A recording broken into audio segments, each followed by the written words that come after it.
बिस्मिल्लाहिर्रहमानिर्रहीम। मेरे बच्चों, अस्सलाम वालेकुम। ईरान के सर पे आके बैठ गया है अमेरिका। उसके बैरी बेड़े जिनके ऊपर रनवे भी बने हुए हैं और 50 से 70 तक वहाँ उनके जहाज भी खड़े हो सकते हैं। एक ऐसा जैसे कोई पूरा एक जजीरा हो या कतर जितना मुल्क हो, इतना बड़ी बड़ी जहाज है वो। और उधर भुइरा कैप्सियन के करीब भी इन्होंने जहाज खड़े कर दिए। इतनी बड़ी मूवमेंट कभी अमेरिकी फौजों ने नहीं चलाई।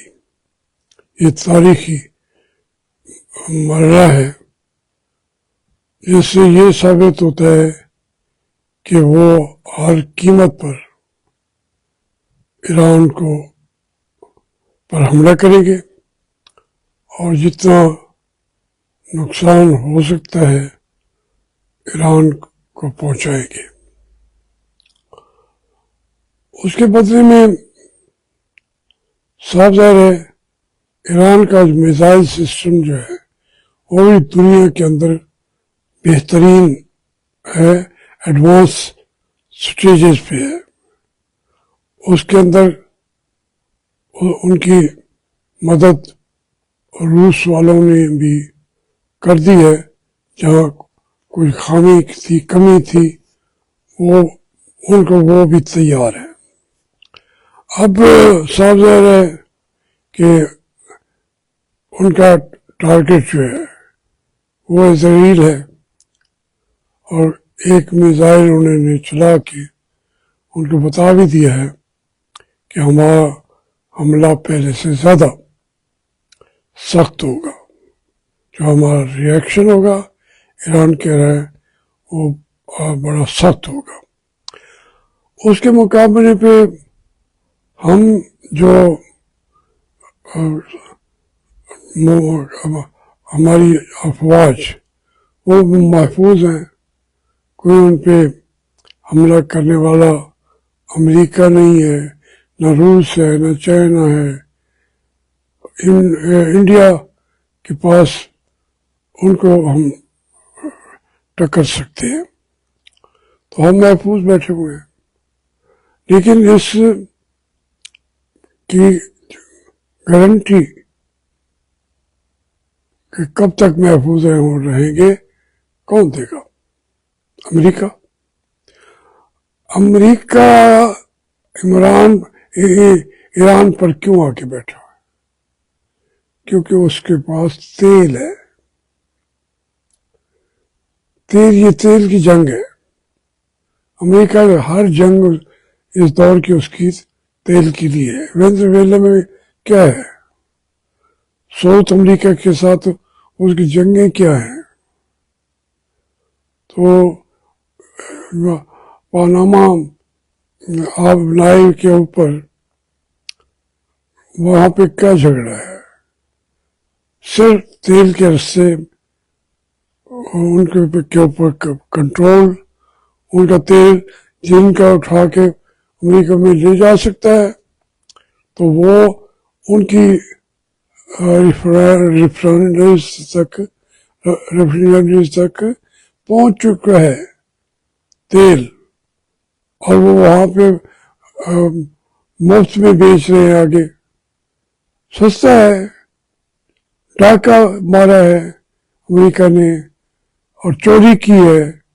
ये ही बुनियादी तौर पे डाकुओं की कौम है।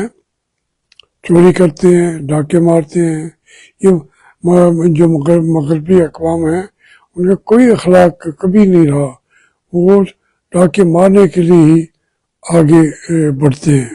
تو اب وہ امریکہ جو ہے، اب آپ بتائیں، جب وہ ایران کے تیل کے کنووں پہ قابض ہو گیا تو اس کے بعد جو ہے اس سے زیادہ قیمتی چیزیں جو ہیں وہ ہیں پاکستان میں.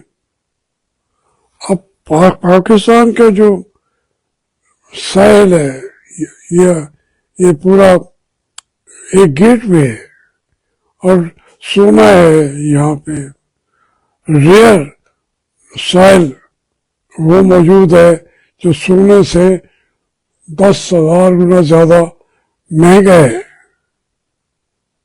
کچھ چائنا کے پاس ہے، کچھ پاکستان میں ہے، کچھ ہے امریکہ کے اندر بھی. تو وہ ان خزانوں پہ ہمارے امریکہ کی نظر ہے. ہمیں وہ تسلی دے رہا ہے کہ آپ کے جوہری پروگرام کو ہم کچھ نہیں کہیں گے.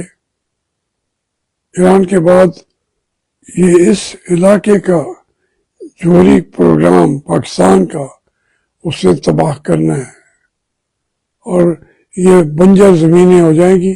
یہاں سے وہ اپنا مال نکالے گا، تیل کی صورت میں، سونے کی صورت میں، ریئر سائل کی صورت میں، اور سنگ مرمر کی صورت میں. ہر چیز کو یہ اس کے لیے ایک ملک ہوگا جہاں پہ کہ مزدور تو پہنچ مل جائیں گے انہیں، مگر یہاں سے اسے ہر چیز پر کنٹرول کرنا ہے. ایران کے بعد دوسرا حملہ اس کا ایران پہ ہوگا. اب ہماری جو چیف یہ اور چیف وہ 3 دفعہ چیف لگا کے ہمارے فیلڈ مارشل جو ہے ہماری تمام چیزوں کو، وہ تو پہلے ڈبے کے اندر رکھ کے تحفے کے طور پر ریئر سائل دیے بیٹھا ہے. ہمارا جو چیف ہے، ہمارا تو چیف ہے، اس کا کوئی اتنا ویژن بھی نہیں ہے، سوچ بھی نہیں ہے کہ ہم پاکستان کے ساتھ کیا کر رہے ہیں. اس کے بدلے میں اگر ہمارے ملک کا اقتدار ہمارے پاس رہنے دیتا ہے امریکہ، تو ہمارے عاصم منیر صاحب کے لیے یہی کافی ہے. اس سے زیادہ اسے کچھ چاہیے بھی نہیں. اور جیسے میں کہتا ہوں کہ ہمارے جرنیلوں کا یہ وطن نہیں ہے. وطن وہ ہوتا ہے جہاں آدمی مرنا چاہتا ہے. یہ یہاں پہ مرنا نہیں چاہتے. یہ جا کے ان کے پاس سہولتیں ہیں، ان کے بچوں کے پاس گرین کارڈز ہیں، کینیڈا کے، امریکہ کے، آسٹریلیا کے، نیوزی لینڈ کے. تو وہ اپنے آپ کو انہوں نے محفوظ کیا ہوا ہے. اور باقی جو ہے بدقسمت ہم لوگ ہیں جو پھر ایک غربت کی چکی میں چلے جائیں گے. ابھی تک تو 47% ہیں بلو دا اپنا پاورٹی لائن، لیکن پھر ہم 80% چلے جائیں گے، برا حال ہوگا ہمارا. تو بہرحال یہ ایک اس طرح کی جنگیں ہیں جس کے اندر ہمیں بہت سوچ سمجھ کے اپنے مستقبل کو سیکیور کرنا چاہیے. اور سیکیور میں پھر کہتا ہوں کہ ایک ہی صورت میں ہو سکتا ہے کہ ہم ایران اور چائنا اور روس، اور یہ جب یہ ایک ایکسس بنے گا تو پھر جا کے ہم محفوظ ہو جائیں گے. वरना तो ये छोटे छोटे मुल्क हैं, कीड़े मकोड़े हैं। अमेरिका जब चाहेगा उसके मिसाइल का जो सिस्टम है, उसके जो स्पेस है उनके पास, उनके हर जगह पे उनका अपना अमेरिका है, अपने रनवेज हैं, अपना निज़ाम चल रही हैं। तो हम उसके जो पंजे में फंसे हुए हैं ये ममालिक जो हैं हम जैसे, तो उसके हाथ पंजे से निकलना, उसी को आज़ादी, सही आज़ादी कहा जाता है। ये इन्होंने इशू बना दिया है इसका, इमरान खान का।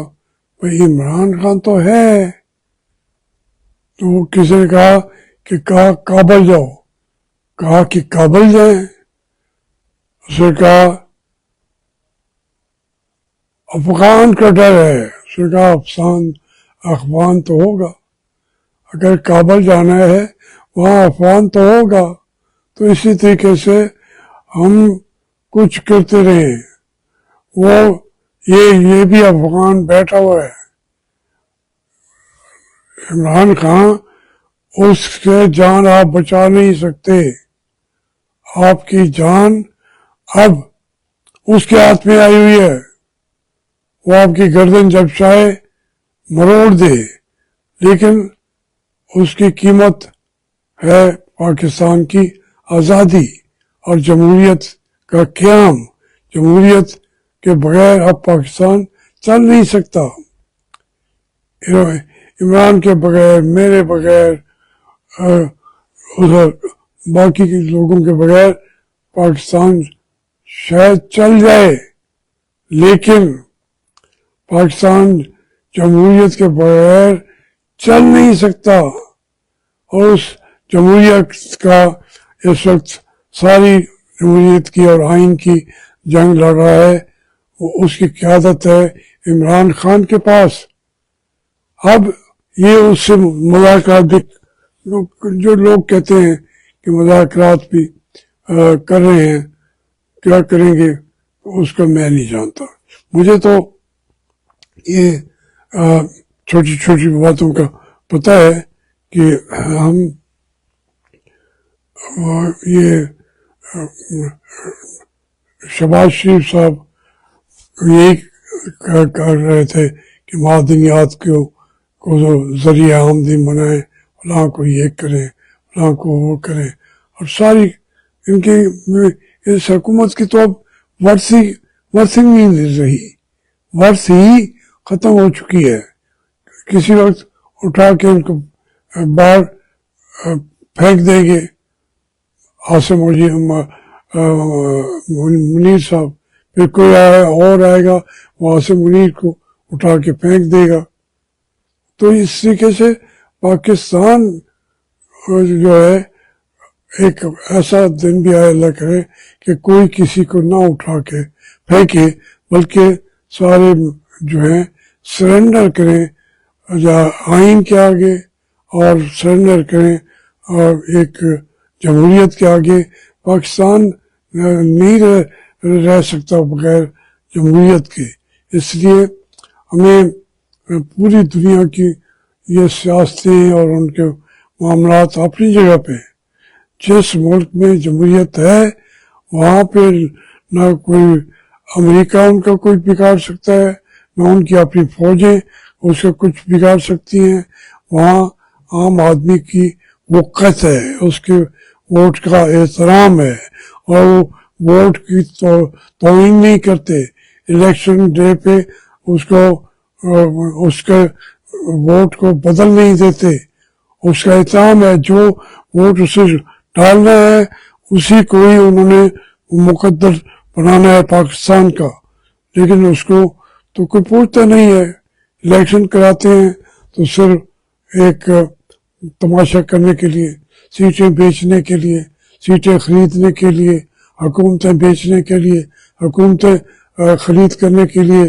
तो ये अब हमारी हैसियत पाकिस्तानी कौम की 25 करोड़ लोगों की ये आ बची है कि हमें कोई वोट हम जाएं डालें जिसको निकले किसी और के नाम, उसका एहतराम, वोट का एहतराम नहीं करोगे जब तक, वो उस वक्त तक ये मुल्क नहीं चलेगा।